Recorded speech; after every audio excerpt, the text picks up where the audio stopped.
You think you're a strong believer. You think you're disciplined. You think you have control until lust shows up. And then suddenly, everything you claim to be collapses. Tell me if this sounds familiar. You pray, but your mind still wanders. You try to stay pure, but your habits betray you. You say this is the last time. Yet you return to the same cycle again and again. You don't fall because you're weak. You fall because you don't understand what's actually fighting you. Most people think lust is about desire. It's not. Lust is about escape. It's the doorway you run to when your life feels empty, stressed, boring, or out of control. You can have faith. You can have goals. You can have dreams. But if your inner world is full of pressure, fear, and hidden pain, lust becomes the fastest escape route your brain knows. And here's the truth no one tells you. Lust doesn't attack your faith, it attacks your focus, your direction, your identity. If you're losing this battle, it's not because you're a bad believer. It's because you've been fighting the wrong enemy. Today, you will understand the real reason strong believers still struggle with lust, and how this struggle can actually reveal something powerful about you. Stay with me until the end, because the last 2 minutes contain the most important shift you will ever hear on this topic. Let's start where every struggle begins, not with desire, but with pressure. You wake up stressed. You go through the day distracted. You feel behind in life. Your mind is overloaded with guilt, regret, expectations, and noise. Lust becomes a quiet room in a loud world. It gives you fake control when life feels out of control. It gives you comfort when you can't handle discomfort. It gives you quick dopamine when your real goals feel too far away. You don't go to lust because you're evil. You go there because you're running. Running from work you avoid, running from goals you fear, running from emotions you don't know how to handle, running from the version of yourself you don't want to face. This is why even strong believers struggle, because belief alone doesn't fix an undisciplined mind. Faith can guide you, but discipline shapes you. And the truth is harsh. Most people pray for strength while living with habits that destroy it. You ask for purity, but feed your mind with triggers. You ask for control, but live without structure. You ask for clarity, but stay glued to screens that kill your focus. And worst of all, you think motivation will save you, but motivation isn't coming. Not for this. You don't beat lust with emotion. You beat it with systems that protect your mind, systems that redirect your energy, systems that rebuild your identity from the inside out. And if you stay till the end, you'll learn how one simple identity shift, something most people never realize, can flip the entire battle. But first, let's expose the cycle you're stuck in. You don't relapse because you're addicted. You relapse because you're unprepared.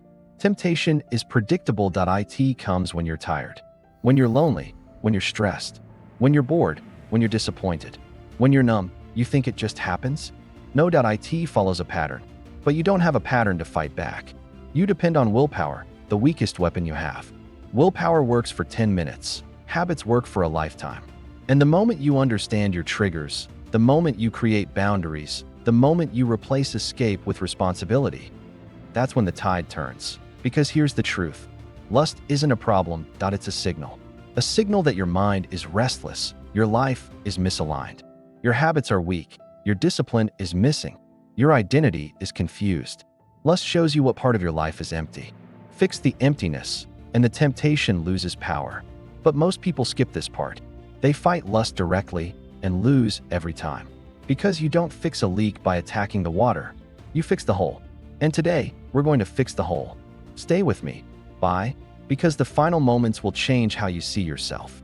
By the end of this video, you will know why lust targets disciplined people the most, how your guilt keeps you stuck, why your identity is the real battlefield, the hidden weakness that makes you relapse, the framework that rewires the urge, and the mindset shift that ends the cycle. This isn't a stop doing this video. This is the truth you've been avoiding. We're about to enter the story that mirrors your life, your struggles, your mistakes, and your future victory. Just one question. Let me tell you a story about someone who looks just like you. His name is Zane. Zane believed he was strong. He prayed he had goals that he wanted to rise in life. But every night, when he was tired, stressed, or bored, he slipped into the same cycle he promised to break 100 times. It always started the same way. I'll just check my phone for a minute. Then the minute turned into a mistake. The mistake turned into guilt, and the guilt turned into silence. He didn't talk to anyone about it. He didn't ask for help. He just kept hiding while the cycle kept growing. Zane kept telling himself, "Tomorrow I will be better." But tomorrow never came. Why? Because Zane didn't understand something critical. You don't rise by wishing, you rise by changing. And Zane wasn't changing anything. One night, after another relapse, he looked at himself in the mirror. His eyes were red, his face was tired. He felt disappointed, angry, and ashamed, not because of the mistake, but because he saw the same old pattern in his eyes. He whispered, "I don't even trust myself anymore." That one sentence crushed him. He realized he was confident in front of others, but weak in front of himself. He could promise others anything, but he couldn't keep a promise to his own soul. When the truth hit him, lust wasn't destroying his faith, it was destroying his identity. He felt like two different people, the believer he wanted to be, and the man he became when no one was watching. That gap was killing him from the inside. Zane didn't try to be perfect. He didn't try to stop forever. He made one decision. I will break the pattern. Not the urge, not the desire, the pattern.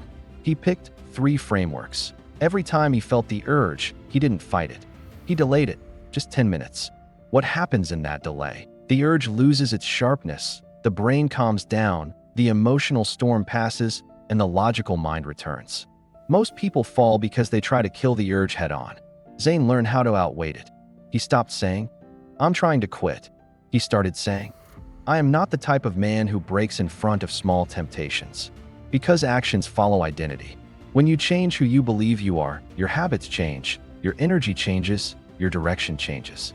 He didn't fight lust. He fought the weak identity that made lust feel stronger. 3. The micro-habit ladder. Zane didn't rebuild his life with big changes. He built it with tiny climbs, like this. 2 minutes of cleaning his space, 5 minutes of journaling, 10 minutes of reading, 10 minutes of planning his day, a short walk whenever his thoughts got messy. Every micro-action replaced an escape. Every small climb built a new sense of control. The more control he built outside. But the journey wasn't clean that he slipped again.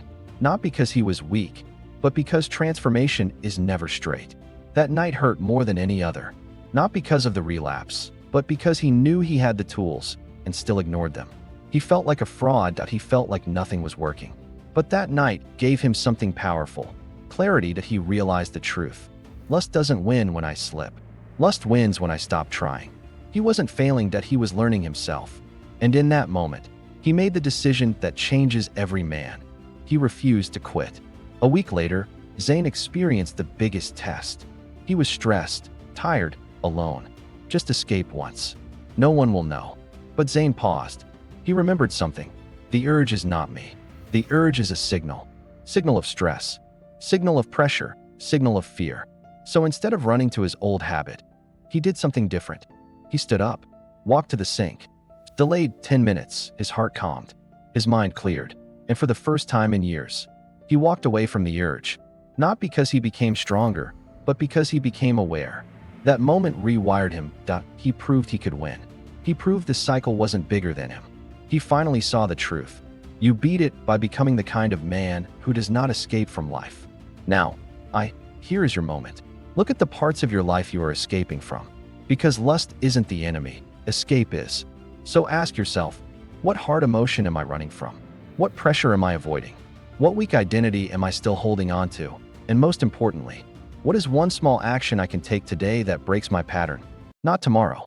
Because the day you stop escaping is the day you finally become the man you were meant to be.